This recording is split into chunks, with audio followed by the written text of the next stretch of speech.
no.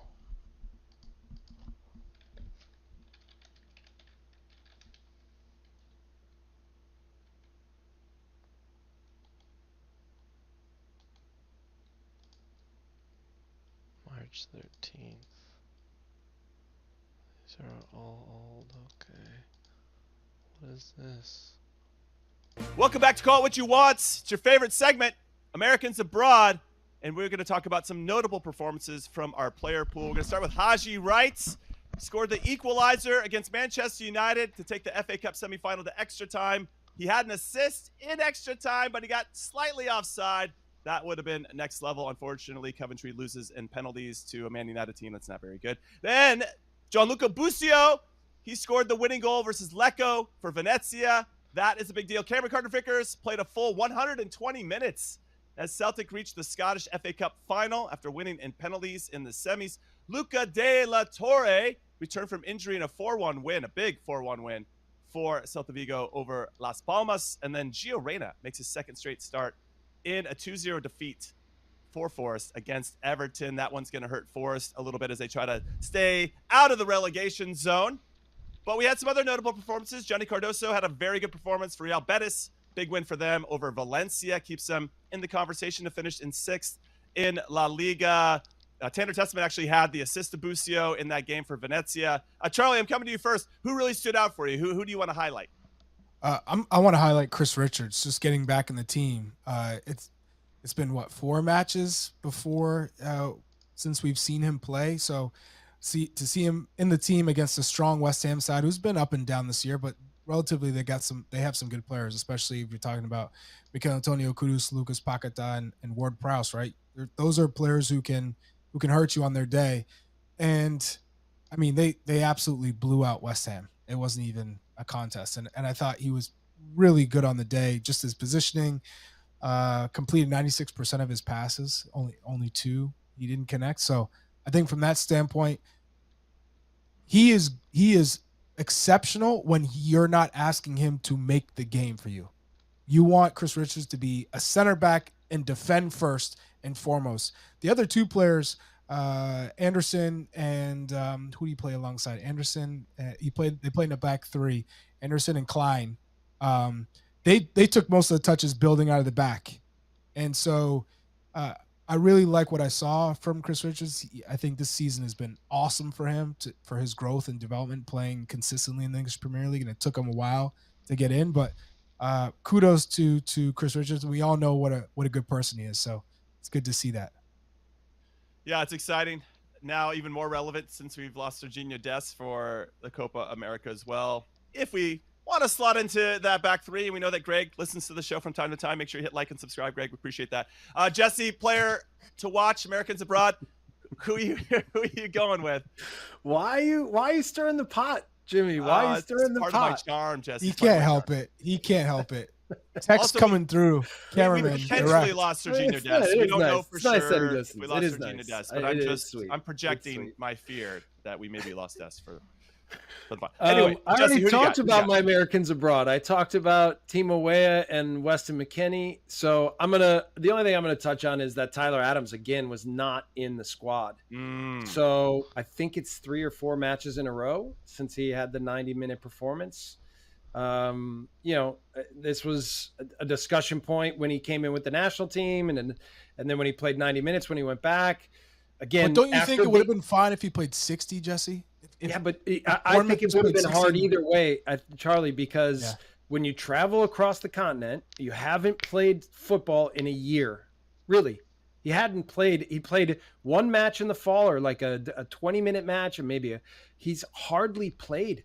And you can only fail in these situations. And I've said it before. There's no like random coincidences when it comes to handling players physically. Like, injuries happen when you don't understand how you need to behave and how you need to train them. So again, it's a shame. And I think this will also be dangerous for him come the summer, because we're not too far away. And I think he will need a really good buildup. He'll need a slow progressional buildup where he makes sure he makes sure that he has 0 setbacks. You cannot have another setback, because if you get into this cycle of coming back and playing and then getting hurt again and coming back and playing and getting hurt again, it can be in a tournament setting too. Like, it can be months before you're back to 100%. So I'm hopeful, Ty, that you're all right and that this isn't going to be too long, but obviously frustrated for him and frustrated that he's not at his top health and that he hasn't been for over a year. Okay, so his head coach at Bournemouth, Andoni Iraola, said this: "It's not a bad injury," and this is obviously regarding Tyler, "and feeling pain in his muscle, but after so much time out, we have to be careful with these decisions. The medical department are dealing with it. I hope he will be back early. Too late, but definitely not for Villa." So Jesse goes, and Villa, they lost 3-1 to Villa this past weekend. So Jesse, do you think we shouldn't have called him in? I mean, yes. Even though he scored an absolute banger and probably the best goal ever scored in his career. That was awesome, right? Good moment in his career, big for the national team. But no, leave him. Should have left him. Shouldn't have played 90 minutes when he went back. Like, give him time to progress, have a real slow progression where after weeks and months, he's back to 100%. Do you think, though, listen, we've all been in this position. We all want to play every game 90 minutes. And I could see Tyler being very persuasive with the medical department, either for the national team or Bournemouth. I'm good. Just let me play. I just want to play. And do you think, and you've been around him in these situations, do you think that he maybe talked them into letting him play 90 minutes? Maybe, but that's not. It's a mistake. I get that. Any way you look at it, it's a mistake. Coaching staff, you still have to manage. And yes, you can see everyone has to. Everyone has to. And of course, just think of concussion protocol. The guy's looking upside down. He's like, "I'm good to play." Like, no matter what, it's got to be on the medical staff to say, "We have a plan for you." And I differ from you, Jesse, in saying, okay, I get the whole thing of we both agreed. I didn't think he should go, but once they said, "Hey, he's coming," Tyler wanted to go. Okay, what are the reasons for that? Okay, let's assess him with the U.S. men's national team. Maybe he can play a little bit more. He can add value, which he certainly did, because let's be fair. The U.S., they're in the 4th place game in CONCACAF Nations League if Tyler Adams isn't there, right? So there's that part. But we're talking about a player's future and his health. I think after playing and going through what they agreed on in terms of minute restrictions, he goes back to Bournemouth. He's healthy. He got through them. It's on Bournemouth to say, you know what? We're going to take this slow, not throw him into a game and have him play 90 minutes. Everything had worked up into that point. So you clap your hands, you say, well, okay, Tyler's back. He's healthy. But we have to let his body adjust and give it time, because there are muscles that are compensating and working against you. So given his time out, we know we're very happy that he came out scot-free with no injury, but we can't throw him back into the Lions' den. And especially to play him 90 minutes, I look at Bournemouth on this. This is on Bournemouth. Yeah, okay, that's fair. That's fair. It's on it's on Tyler. It's on his medical. It's the Bournemouth. It's the U.S. national team. It's everyone.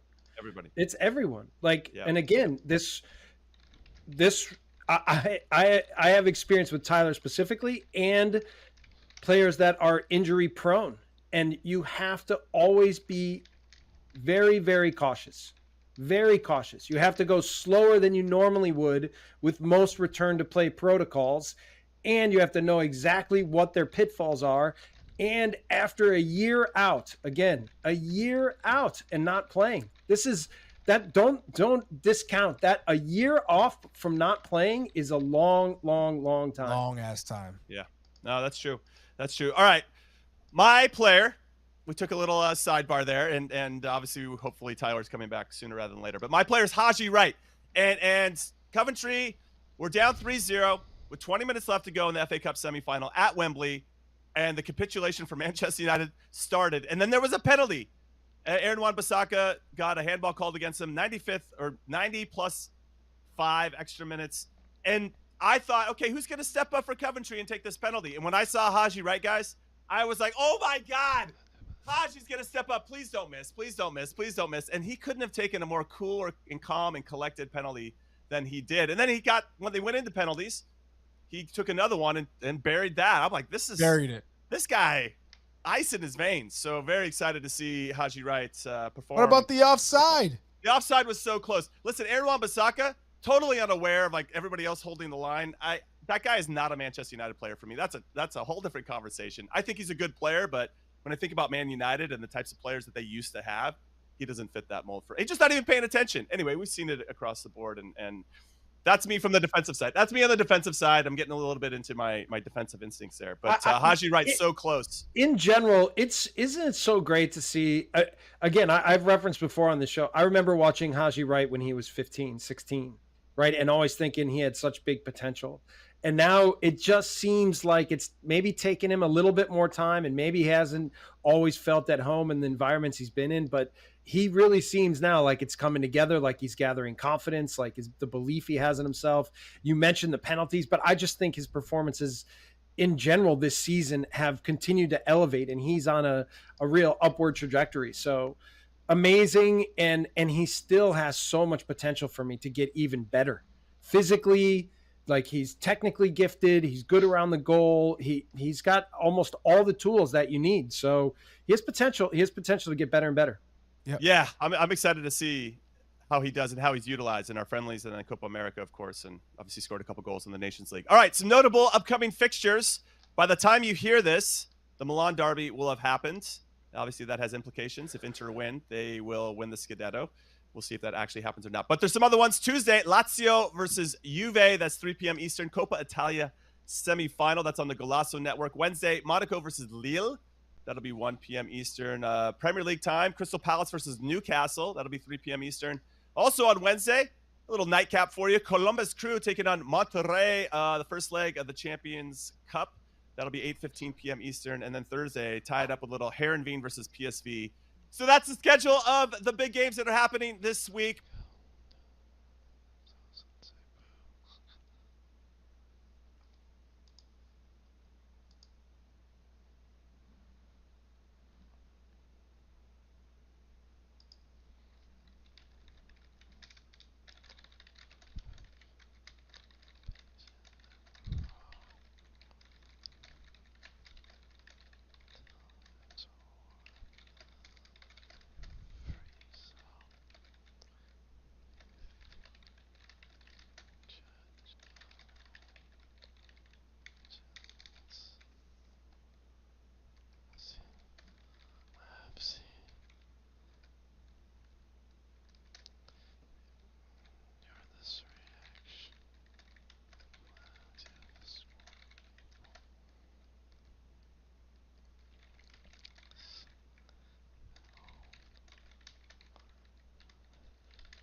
The bird.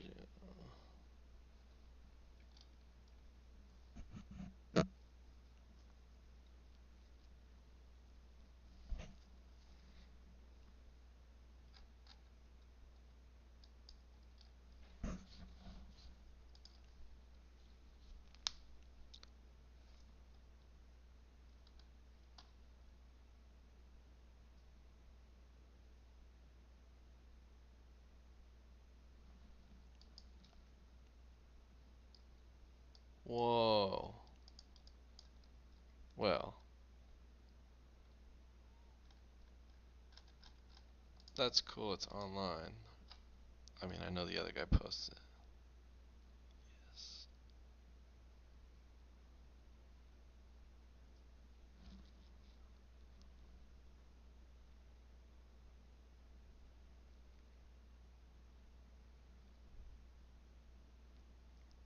Yes.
Well, who are the terrible twins?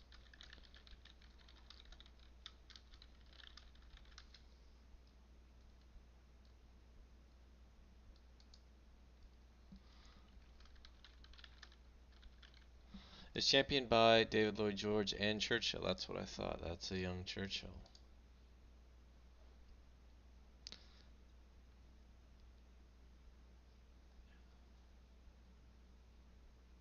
In Germany, the pride of the country's land reform movement, the city of Qingdao in Jiaozhou Bay. Single tax experience had seen the port city become a model for China and the country's first president, Sun Yat-sen. In Germany? What is this? Why is he saying in Germany?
In Spain, after going to its high 1911.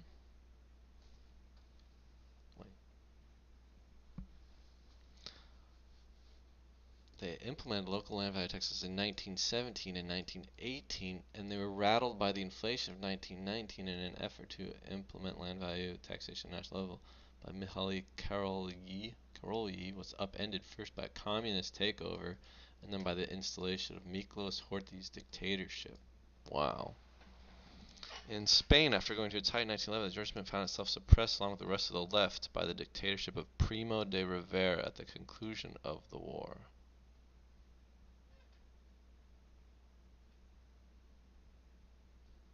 Only in Denmark was progress not undone, where the radical liberals were able to establish a national reappraisal of property split between land values and value of improvements, which after the war in 1920 was turned to a lower rate for improvement and a higher rate for land values. By no means a jurist ideal, something which would continue to elude Danish Georgists, constituted in the Justice Party to this day. It still unfortunately represents it's still real socialism in Europe. Denmark. A new beginning. Land solves all industrial troubles, for it furnishes opportunity for self-employment. Herbert Quick, From War to Peace. Despite these losses, the movement was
Slide with no ladder, yet all have slid down. A new world awaits them when they hit the ground.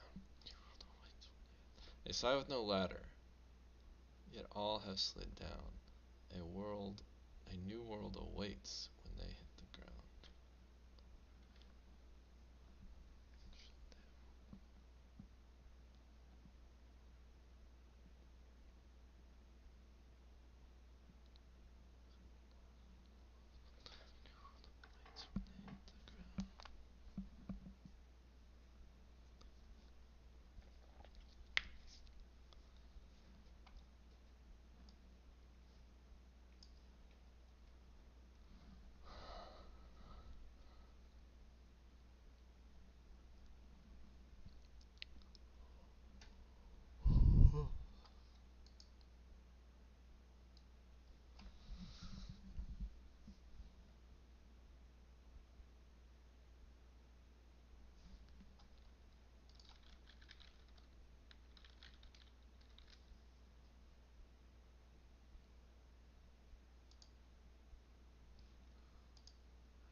Why is the people's not fully embraced?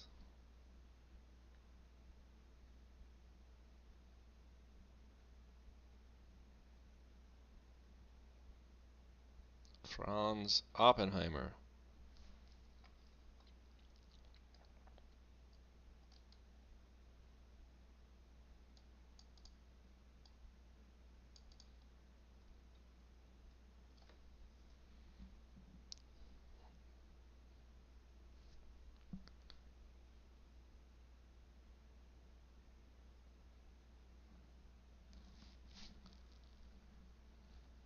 The Weimar Constitution.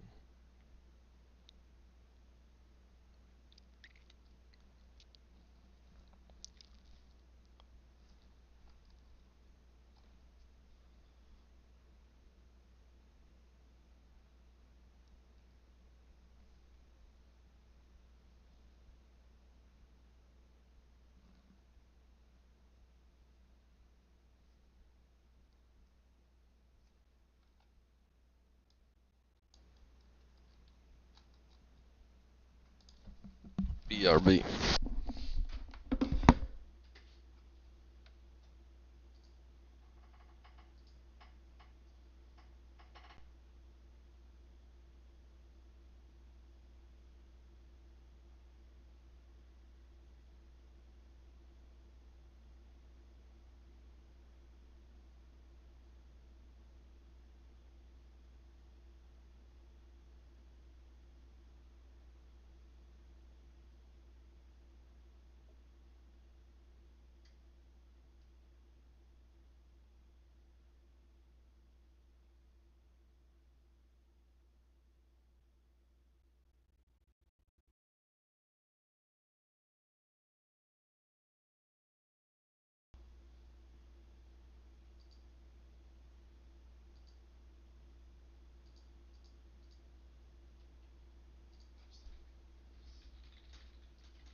Chilly, but oh well. Hello, welcome to the Henry George Day Devotional, episode 42. The answer to the universe and everything. And the question is, what chapter of Progress and Poverty contains, or we're not in a chapter, this is the episode number, whatever. You may hear a buzzing. That's because I'm holding I have a heater turned on because I just ate a smoothie and I'm cold. Now, with all of that background out of the way, let's get to the George. We were learning about interest and the cause of interest. We were just discussing why the element of time, how that interacts with interest. Clearly, some bits of capital benefit from the reproductive forces of nature, like cows or seeds, and then some parts of nature are definitely more favorable to producing certain kinds of wealth. Like some places are better for growing vegetables, and some places are better for raising animals. So these are different areas that afford greater or lesser advantage in utilizing the reproductive forces of nature.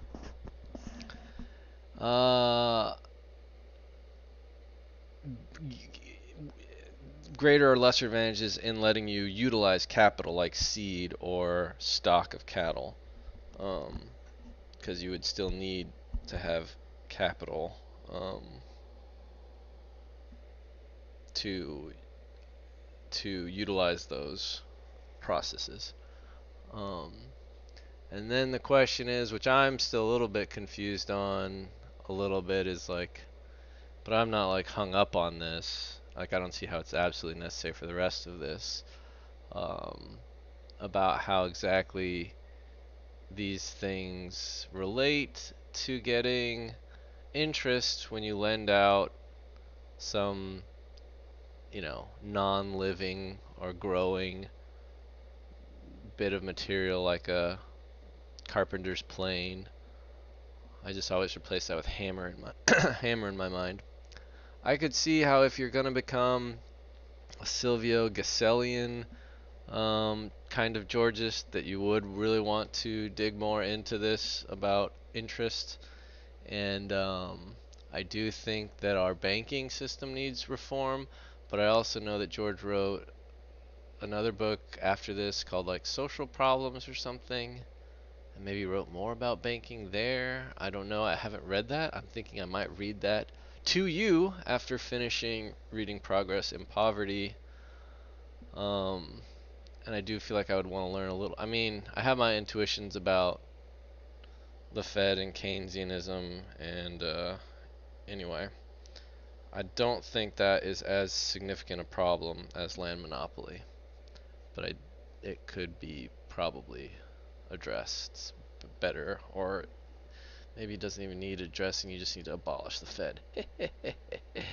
All right, I will go back to George as I promised. Were the quality and capacity of matter everywhere uniform, and all productive power in man, there would be no interest. The advantage of superior tools might at times be transferred on terms resembling the payment of interest, but such transactions would be irregular and intermittent. The exception, not the rule.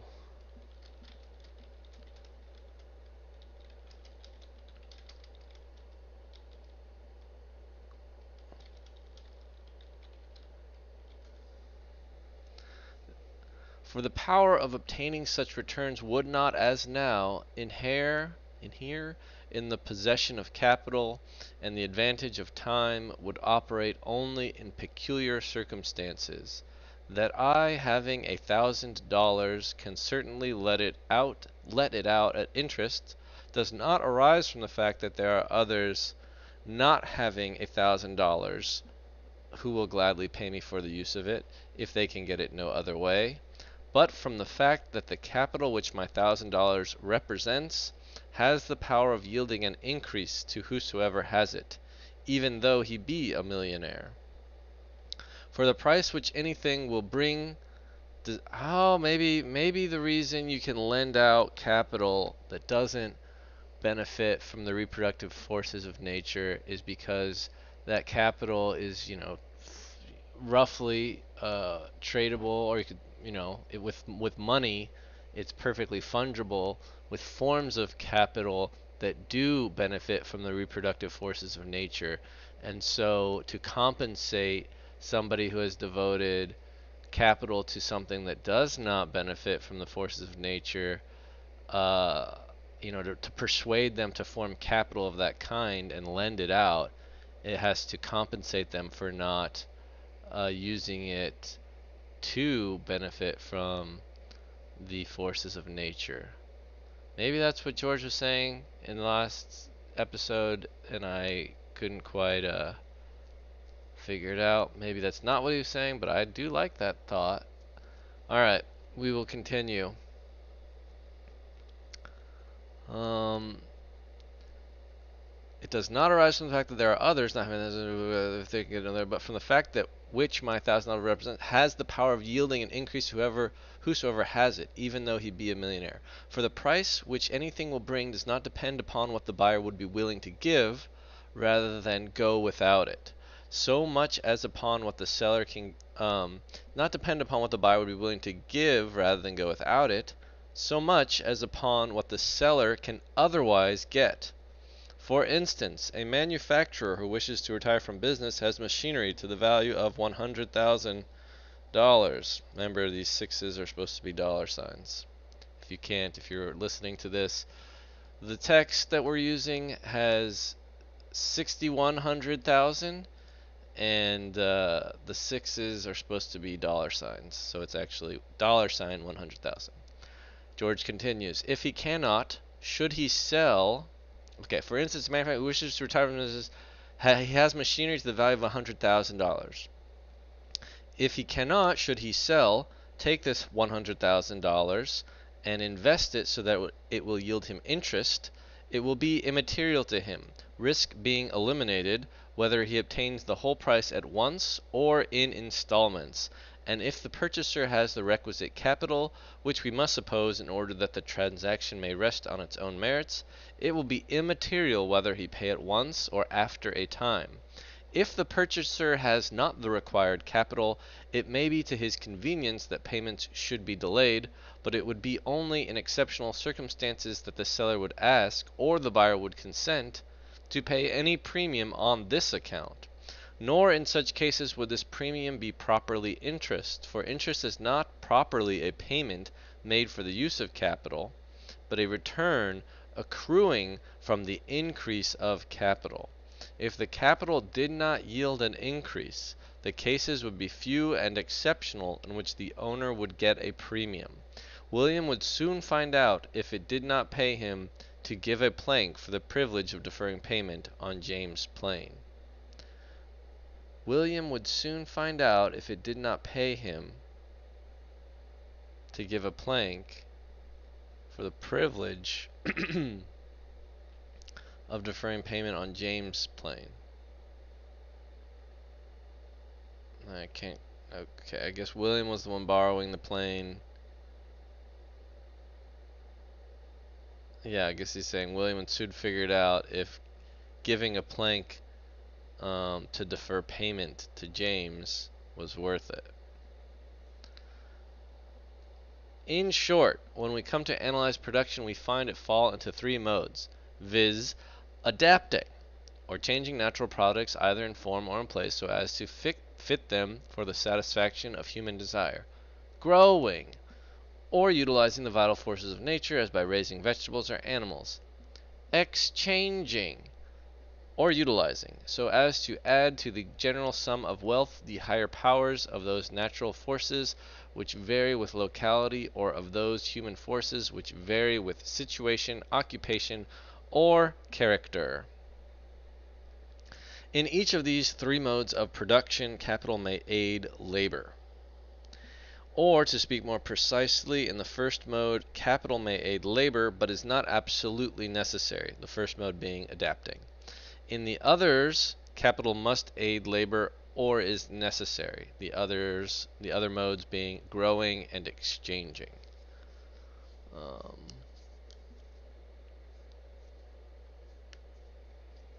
Yeah, adapting is kind of a weird term. His little adapting or changing natural products either in form or in place so as to fit them for that. Yeah, I don't know. Harvesting or forming, I don't know. Adapting works though. Maybe I'm just haven't heard a term. Adapting, growing, exchanging. Maybe, yeah, I really don't recall reading this chapter very well when I read this book the first time a few years ago.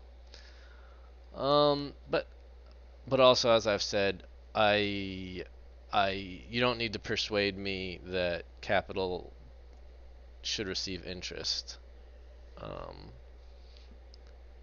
But anyway, George continues. Now, while by adapting capital in proper forms, we may see now adapting. Now he's saying adapting capital in proper forms, whereas in the first mode, capital is not even necessary. So production that is adapting. Now he's saying adapting capital. I just wish he wouldn't have repeated the word adapting, because here he's using it not to mean as a mode of production. He just means using capital in proper forms. We may increase the effective power of labor to impress upon matter the character of wealth, as when we adapt wood. Oh, I see. Okay, he does mean it sort of in the same way. As when we adapt wood and iron to the form and use of a plane, or iron, coal, water, and oil to the form and use of a steam engine, or stone, clay, timber, and iron to that of a building. Yet the characteristic of this use of capital is that the benefit is in the use. Yes, we have we have adapted nature into wood and iron and coal, water, and oil, where I guess when it's in nature you wouldn't really call it wood or iron. I don't know. It's like iron veins and trees. And then furthermore, then you would adapt it. Then it is capital, and then you can adapt that capital into other forms of capital like a steam engine or a building, and then the benefit is in the use. Yet, when, however, we employ capital in the second of these modes, as when we plant grain, that's right, and then the adapting form of production, it may involve capital, but it doesn't have to. So this is the example of when we are adapting capital, like iron, coal, water, and oil, to form a steam engine. However, when we employ capital in the second of these modes, which would be growing, as when we plant grain in the ground, or place animals on a stock farm, or put away wine to improve with age, the benefit arises not from the use, but from the increase. And so when we employ capital in the third of these modes, and that's exchanging, and instead of using a thing we exchange it, the benefit is in the increase or greater value of the things received in return. Yes. Primarily the benefits which arise from use go to labor, and the benefits which arise from increase go to capital. But inasmuch as the division of labor and the interchangeability of wealth necessitate and imply an average of benefits, insofar as these different modes of production correlate with each other, the benefits that arise from one will average with the benefits that arise from the others, for neither labor nor capital will be devoted to any mode of production, while any other mode which is open to them will yield a greater return. Right. You wouldn't bother really making any, planes for carpentry if you're only going to get, a little bit, a half a plank, when if you were to just simply do some farming or something, and that same amount of capital would return whatever is equivalent to like a full plank, I suppose. It's helpful to actually use dollars sometimes. I like this from George. That is to say, labor expended in the first mode of production, first mode is adapting, will get not the whole return, but the return minus such part as is necessary to give capital such an increase as it could have secured in the other modes of production. And capital engaged in the second and third modes will obtain not the whole increase, but the increase minus what is sufficient to give to labor such reward as it could have secured if expended in the first mode. Thus, interest springs from the power of increase which the reproductive forces of nature and the in effect analogous capacity for exchange give to capital. It is not an arbitrary but a natural thing. It is not the result of a particular social organization, but of laws of the universe which underlie society. It is, therefore, just. This was very helpful to reread because I did not remember this discussion, and I feel like I have come to a better understanding. I feel more equipped to discuss interest now. Alright, thus concludeth episode 42th.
Wow, that was great.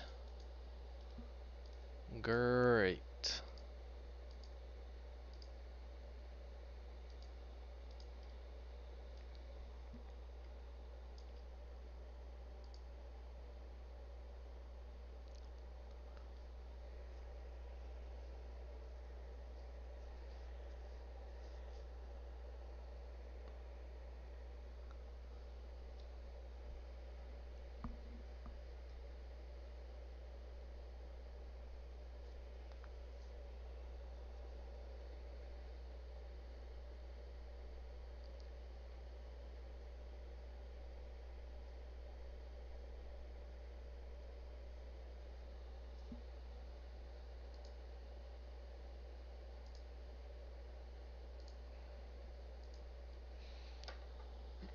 Bum bum bum bum bum bum bum bum bum.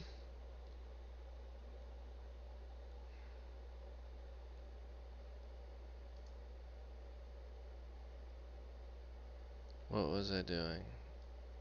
Yes. Alright, continue times 2. George connects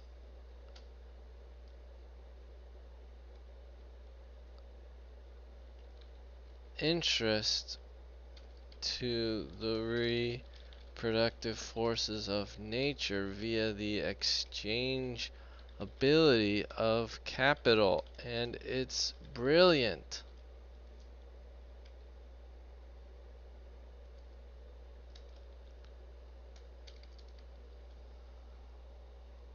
Episode 42. OBS recording. HGDD 42. Book 3, Chapter 3, Continued 2. It's funny how I can't. Yep. Convert save.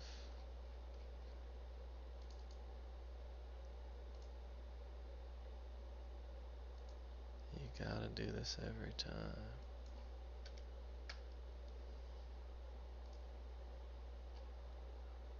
Alright. Put that over here. Shoot, shoot, shoot. Shoot, shoot, shoot. The big interview. Problem with Vision Zero. I don't know what Vision Zero is. Switch to Henry George Daily Devo.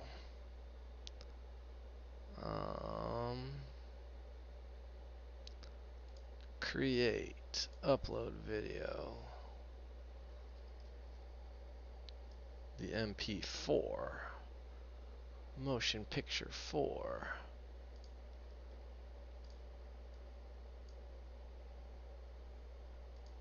Nope.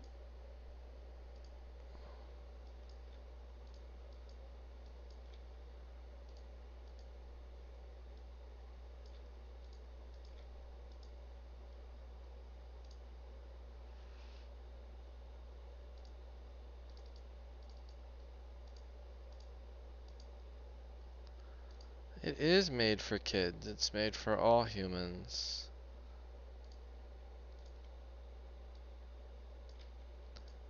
Do you guys want a sneak peek at my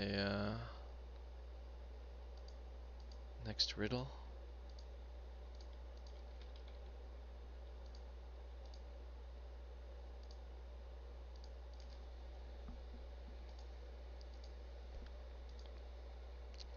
Publico.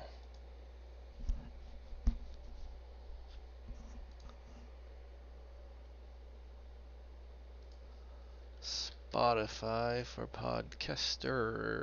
castrados.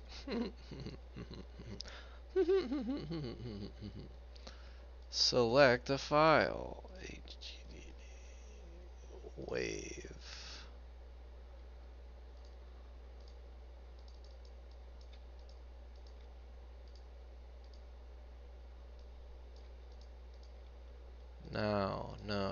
No. 152. No. 42. No poll. Interpol.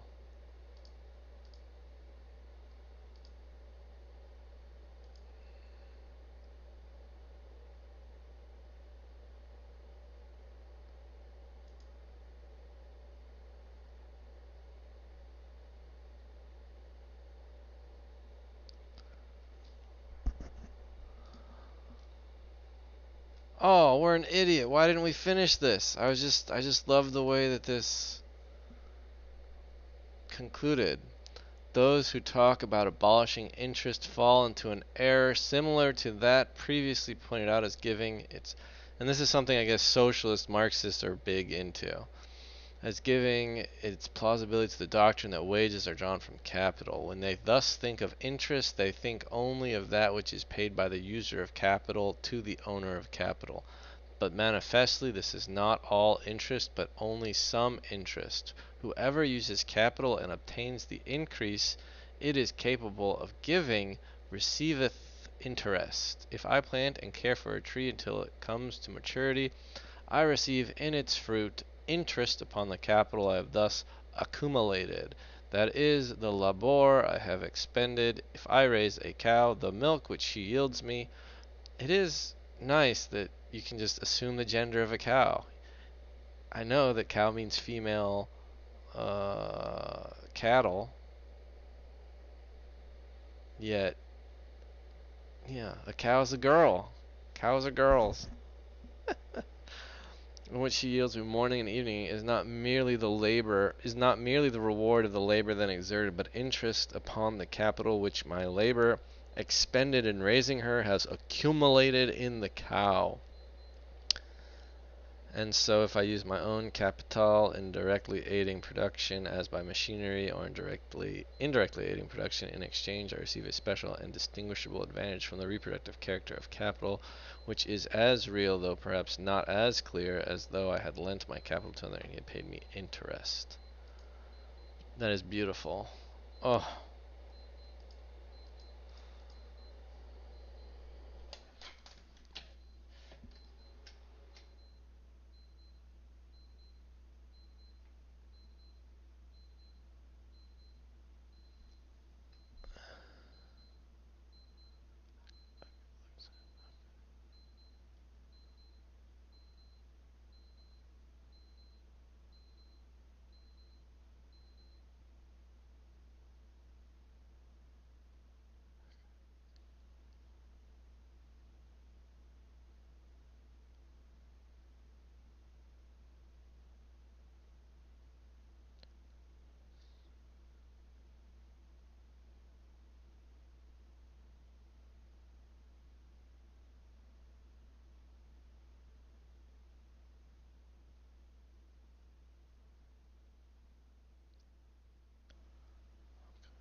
Publico.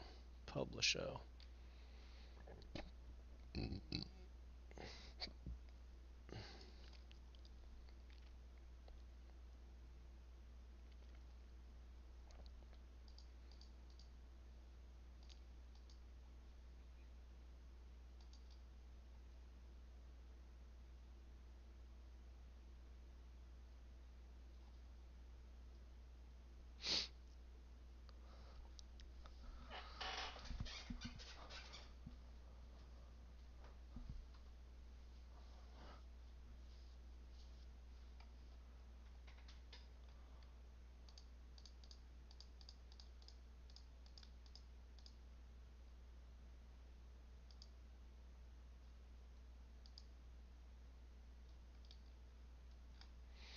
That the Lords will reject the budget or postpone it, which is the same thing, till after a general election.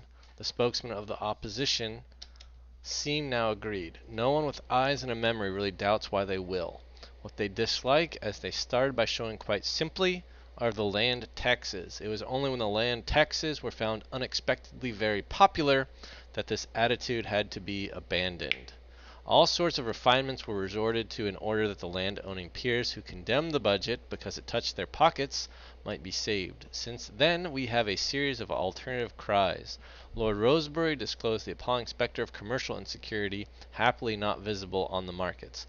Then Mr. Balfour lit a still brighter lantern inside a large turnip and labeled it socialism. The drawback to all these devices has been that they have not really touched the obnoxious land taxes. When they are described as socialism, the description, if not dismissed at once, tends rather to make people think less ill of socialism.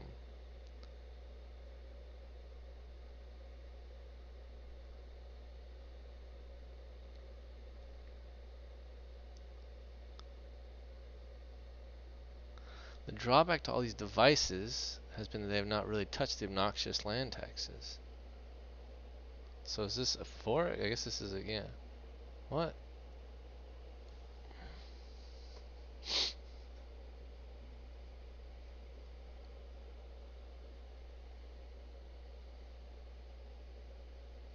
I guess he's saying obnoxious land taxes because that's what these elites would consider the land tax. He's speaking for them. Some other direct weapon had to be found. The latest and most logical was that which Mr. Balfour tried to wield last night, the plea that they were not levied solely for the benefit of the local authorities. Now, no one who puts to the land owner who receives unearned increment, Mr. Churchill's question, how did you get it, can fail to see that the local authorities, by expenditure out of the rates, have helped confer the increment. The Chancellor of the Exchequer, Lloyd George, sees that, and he proposes to hand half the yield of the taxes over to them. But Mr. Balfour and Mr. Smith condemn him for not letting them have the whole. They expose themselves to two crushing replies. Their whole criticism is based on the asking that very question, how did you get it, which every spokesman of the land owners has told us it is so wicked to ask.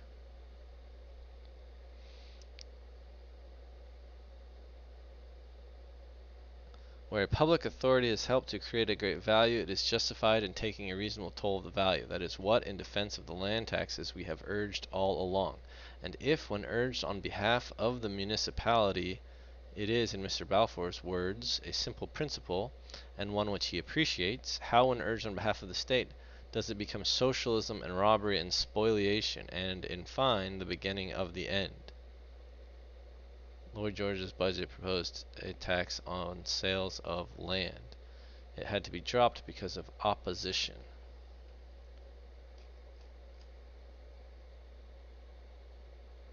Wow. Kiao Chow. Kiao Chow.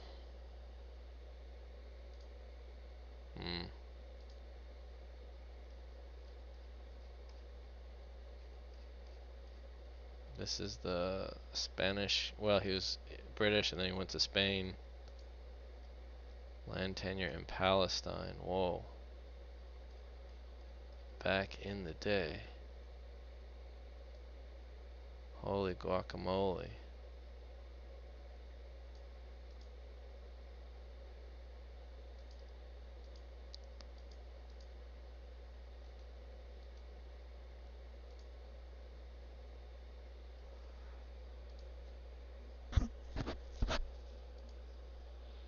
Cross post save.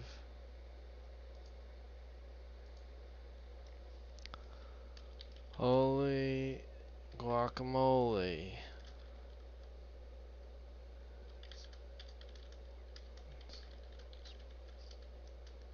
20th century.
Okay, goodbye.